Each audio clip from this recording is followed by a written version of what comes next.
Back this week with another episode of Aizyl's Knockoff toy reviews. Continuing from last week's Lego Pokemon minifigures, we're going to take it up a notch. We're going to put together Blastoise and Charizard. We're going to unbox this. I'm going to drop some knowledge on you, and we're going to review this. I'm going to catch you on the other side. Let's go!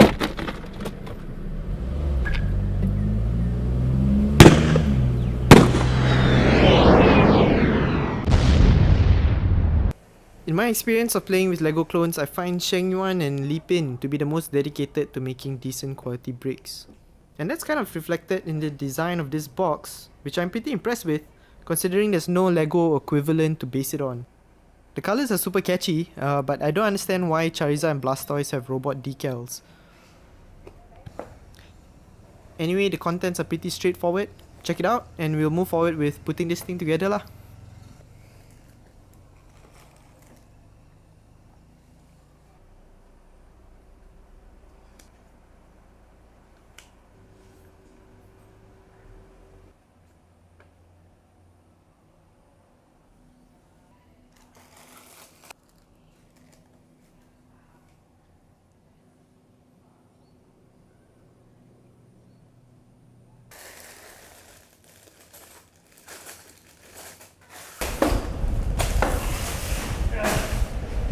Okay, so just before we start, this is gonna take forever because all these fake Lego pieces are put mixed together in these bags, and they were not separated between Charizard and Blastoise. So I'm gonna have to open all of these at one go and go through all of it one by one. So let's do this.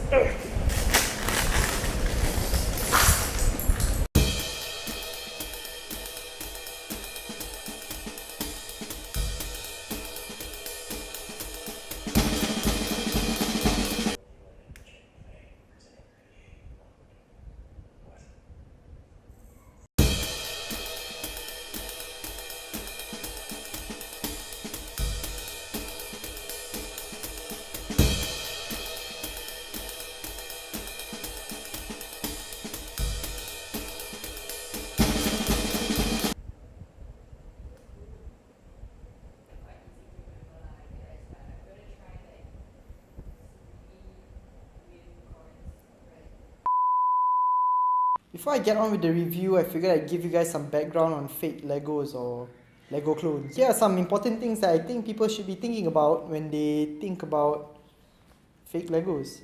Technically, Lego isn't the first brick-based construction block toy, but they became the most popular lah. There have been many brands that have come out to compete with Lego in creating Lego compatible bricks. There were all-out legal battles with old brands like Tyco.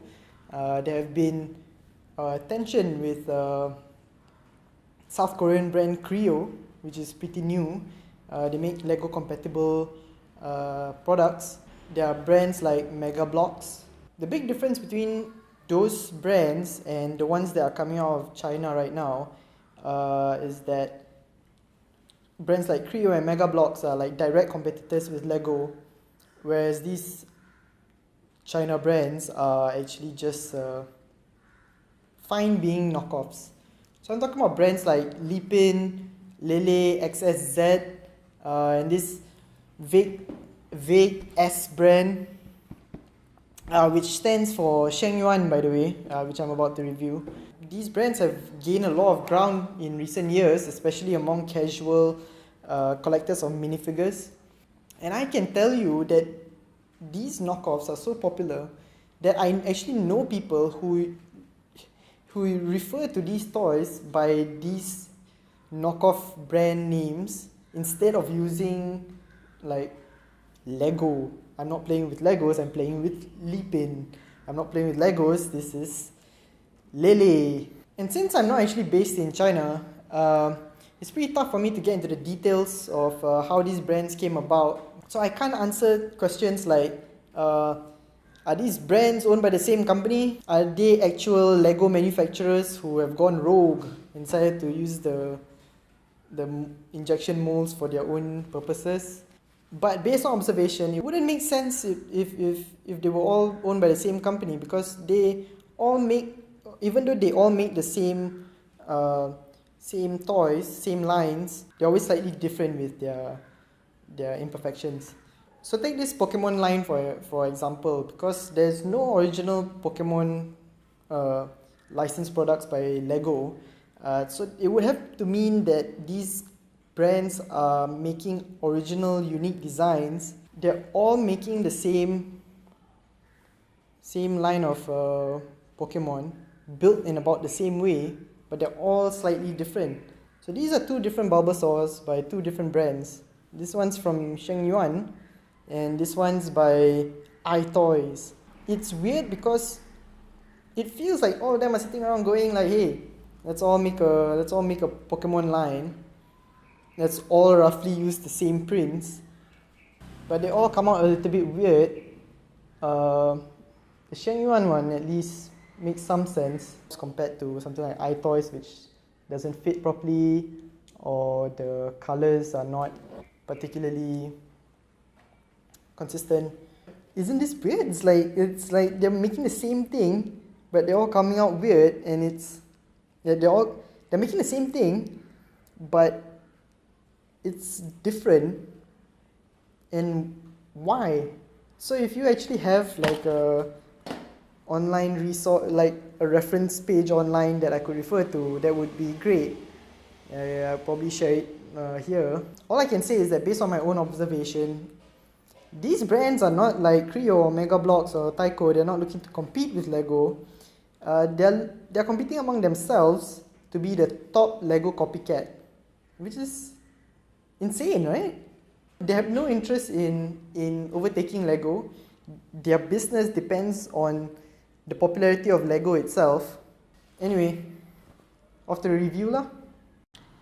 I think what I like about these is that they aren't exactly knockoff Lego sets. Like, as I mentioned before, Lego does not have their own line of Pokemon licensed products lah. Sure, they're knockoff bricks, but they're original designs, which means somebody had to sit down and actually try to think, how do I make Lego Blastoise or Lego Charizard, which is much more difficult than, say, printing stuff on and like putting together like less than 10 pieces together to make a tiny Charmander minifigure.